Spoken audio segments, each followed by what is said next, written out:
Hey, what is going on, ladies and gentlemen? My name is Quarbit, and I'll be your host today for Europa Universalis 4. Welcome back to the 13th part of our Identity Crisis campaign, where last time we played as Mutapa and took a bunch of Portuguese land down here, and we played a little bit of a sleeper game as British Mexico, trying to sort out all the various issues that this country has. If you're new here and you haven't checked out the previous episodes, I do recommend you go ahead and do so, but because each episode is unique, it is not necessary for you to continue watching. Or if you've been following along with the series but you haven't subscribed yet, then I do recommend going ahead and doing that, and of course, leaving a like would be hugely appreciated. With that out of the way, let's see which nation we get next. And it looks like we'll be getting Lulu.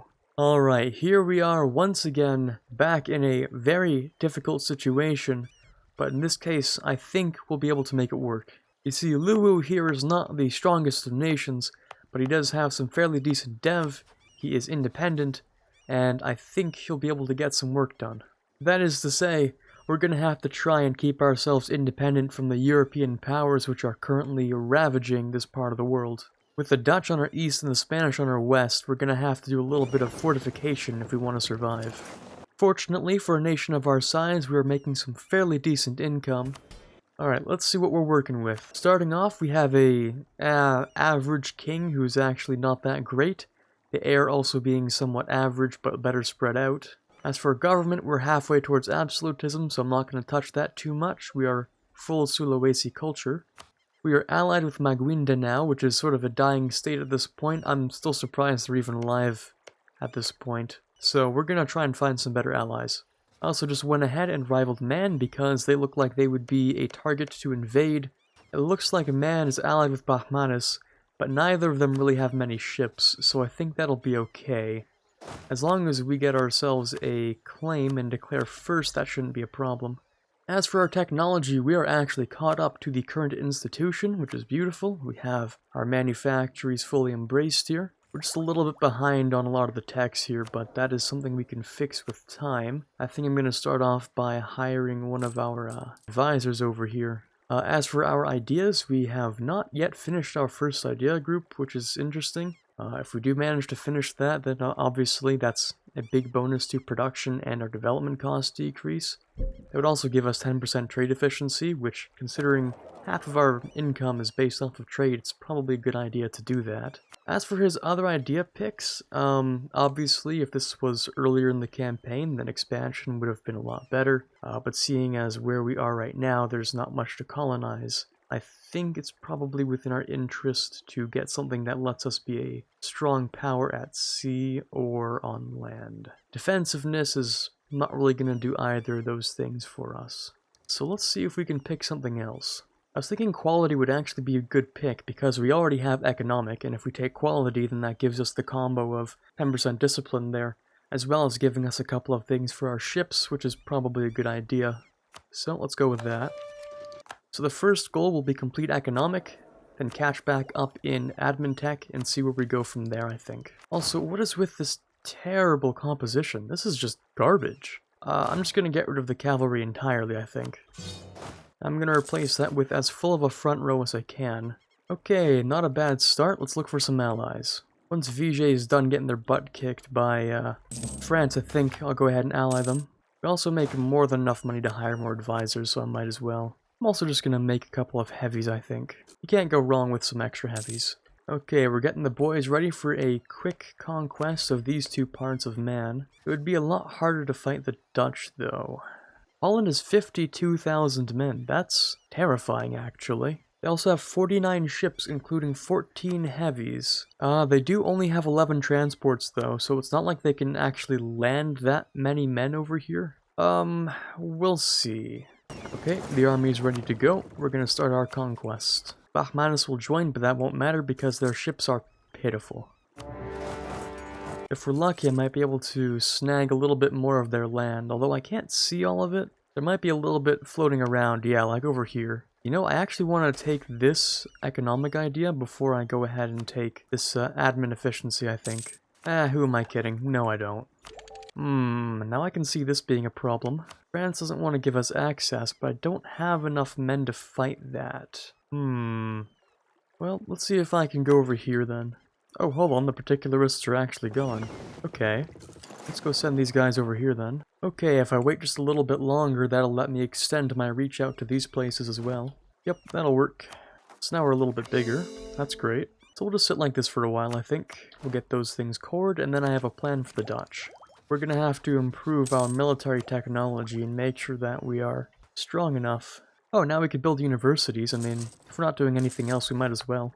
Man, I wish I could invade Brunei right now, but they're, you know, just guaranteed by Britain. Oh, and we have a new Maharaja. Okay, let's go ahead and select a deity. I think we're gonna want discipline, or maybe missionary strength. Our missionary strength is pretty bad. I think we do want that. Magwinda now is finally meeting his end.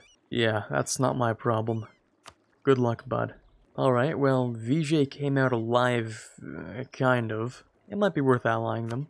I'm also just going to improve relations with these European powers that are here in the east, so that they hopefully don't try and kill me. Who knows if that'll be successful.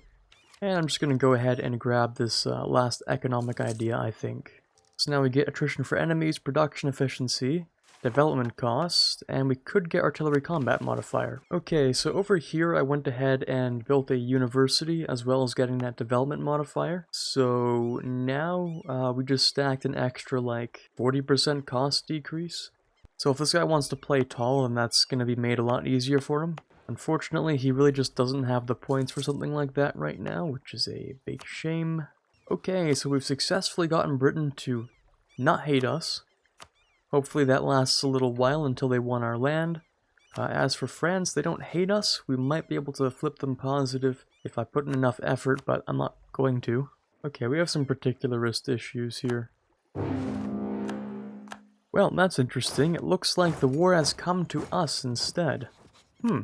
Alright. I didn't exactly expect that right about now.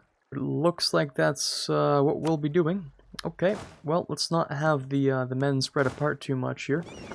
We have quite a lot to do. Oh, glad that the particularists rose up so that we can get rid of them. That was a weird glitch.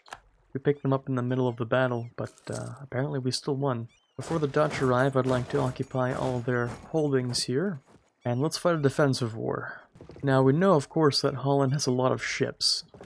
So fighting at sea isn't exactly possible. The best we can do is hold our capital. Oh, that's a nice area. We know that Holland has 23 transport ships and is currently on Tech 22 while I'm on Tech 20. That means I'm really going to want to focus on our military here, less than I'm willing to focus on our admin at this point. And that discipline is going to be very big.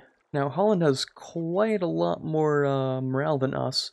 We're really going to have to focus on when he's landing, or else we're not going to be able to survive this.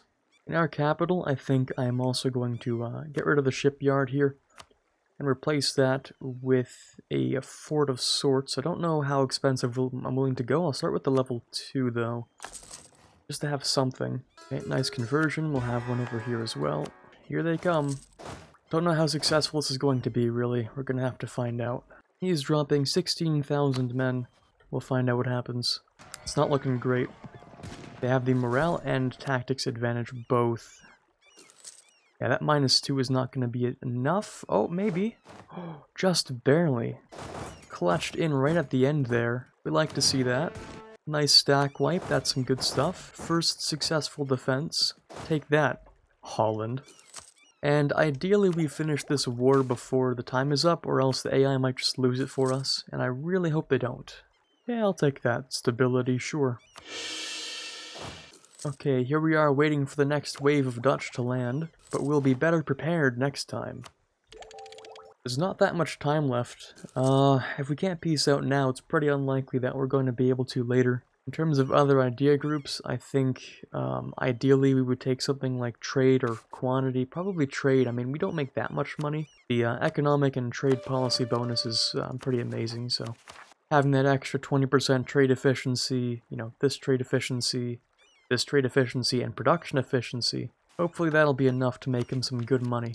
Okay, unfortunate, but it looks like we are out of time. The Dutch have taken too long to reach us, so we couldn't destroy a second stack, We have caught up in military tactics though, and with our advantage in discipline, I'm certain that will be okay.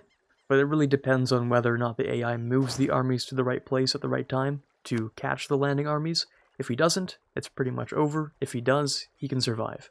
But that's all the time we have for Lulu today. Let's see which nation we get next. And let's go over to Transoxiana. Ooh, this is an interesting one. Now, Transoxiana here just was the main leading force crushing our previous nation, Multan. It looks like they didn't survive very well. But now we get to play the bad guys, and I'm curious, how are we going to do this today?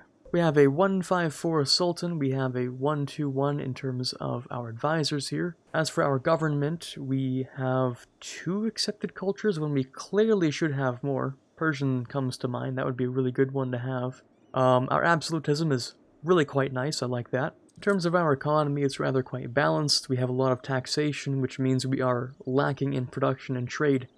We are up to date on institutions and admin and diplo, and we can actually grab this military right now, which is a great idea because we have military tactics right there.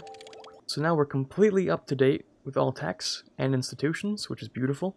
As for our ideas, admin, not a great first pick, but I'm glad that we have it now. Offensive is quite nice, Diplo's a good idea, economic, quantity, espionage. I'm starting to like a lot of this stuff except for the espionage. I might swap that out for trade, actually. Yeah, I think I will, because espionage at this point, it doesn't really matter as much, because I think we have imperialism now, so we don't need any of the claim stuff. In fact, the spy network stuff doesn't matter as much either. And with Diplo, we don't care too much about grabbing this aggressive expansion because we have our benign diplomats here. So I think I will swap out espionage.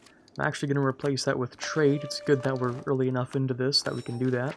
And I'm going to decide which policies we have. So right now we have tax, monthly autonomy, diplomat, spy network, artillery, combat. Okay. Well, how about we grab ourselves manpower recovery speed? And how about we get ourselves some development cost, I think. Front row is 36. So we definitely need to refit the armies. These are a little bit disgusting.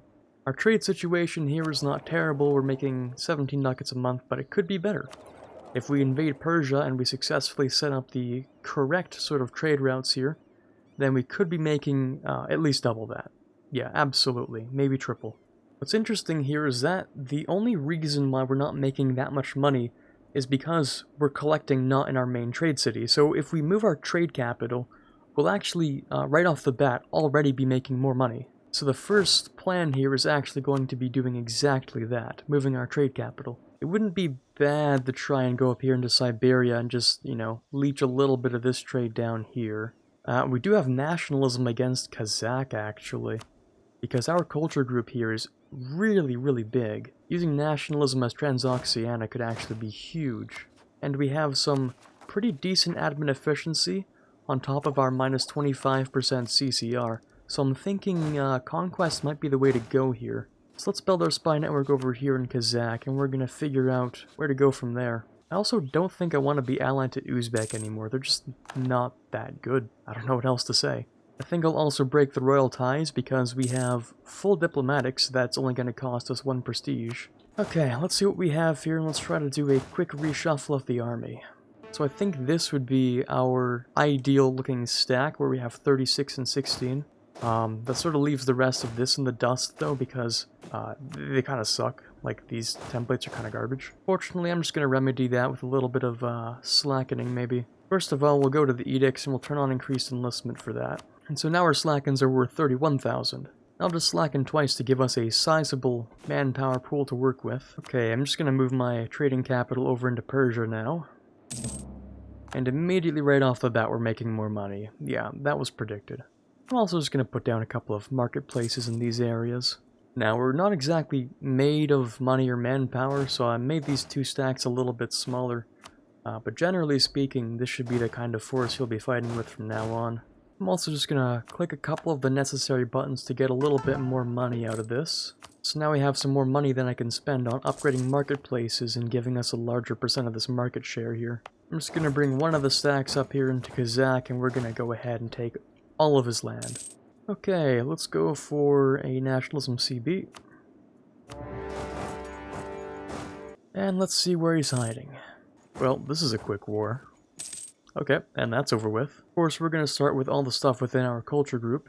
This is, after all, a nationalism war, and then I'll take the rest as I see fit. Or, you know, it could just full annex him. That definitely works as well. It's a little bit of aggressive expansion, but it's only with him, so I mean, who cares? There we go, that works. Well, that was fast. Well, an unthinkable reality is occurring. It looks like Hosokawa, being the Emperor of China, has, well, basically just committed seppuku.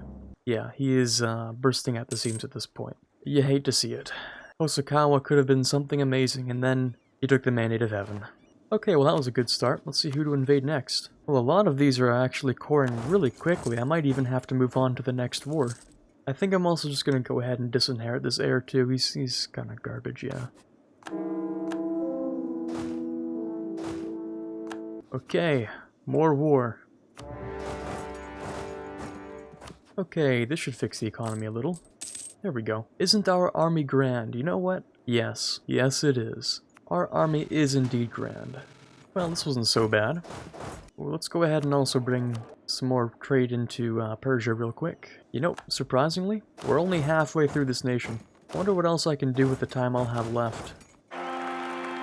Ooh, and a pretty decent heir. I like that. Now we're at 97%. Let's go for our culture once again, which is all of his land.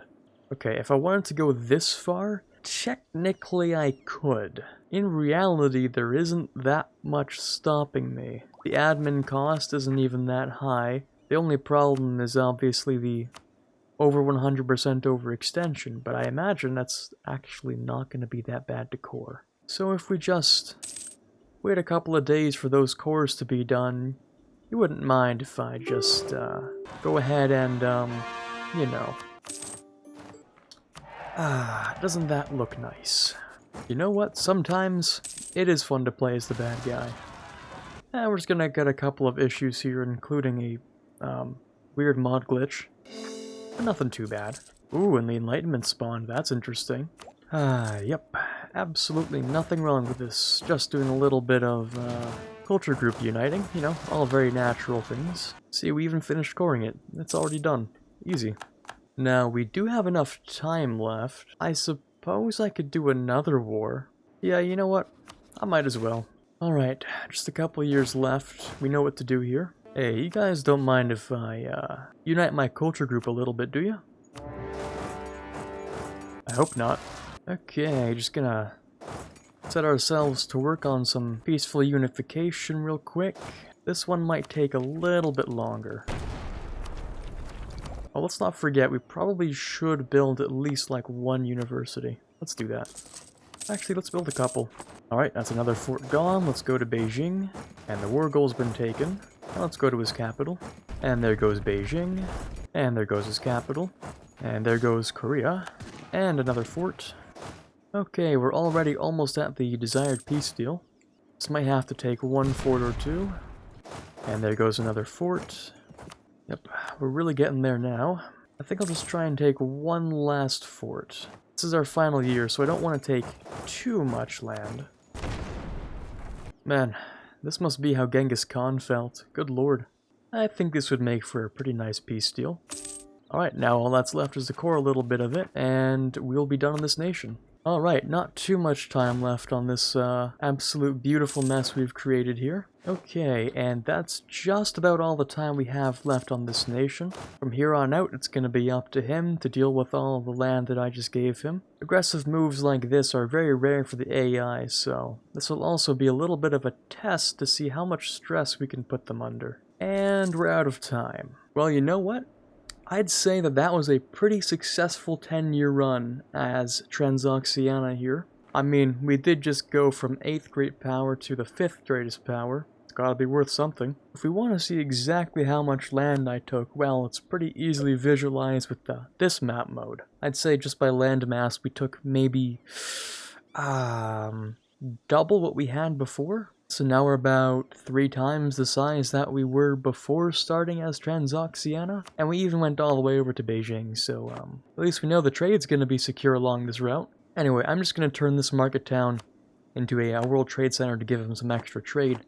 But that's going to be it on Transoxiana. We got a lot more done than I thought would even be possible.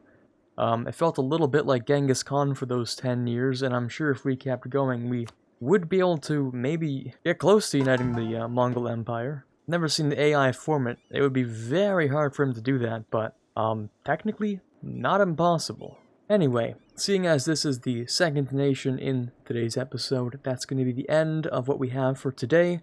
Hopefully you did enjoy this episode. This is Quarbit signing off, and as always, have a fantastic day. I'd like to take a second to thank all of the patrons we have for the month of February, starting with those we have in the General tier: Quiet Guy, Brennan Arsenault, Ben Greenhagen, Torvalved, and Dire Avenger. Those we have in the Prince tier: Snow Raven and Rockbox 2020. Those we have in the King tier: Chewy Shoot and Natsuki. In the Elector tier we have TFLJ Martis. And in the Conqueror of Worlds tier, we have The Watcher. It really does mean a lot to me, so thank you guys so much for choosing to financially support the channel. Really, I just can't thank you guys enough.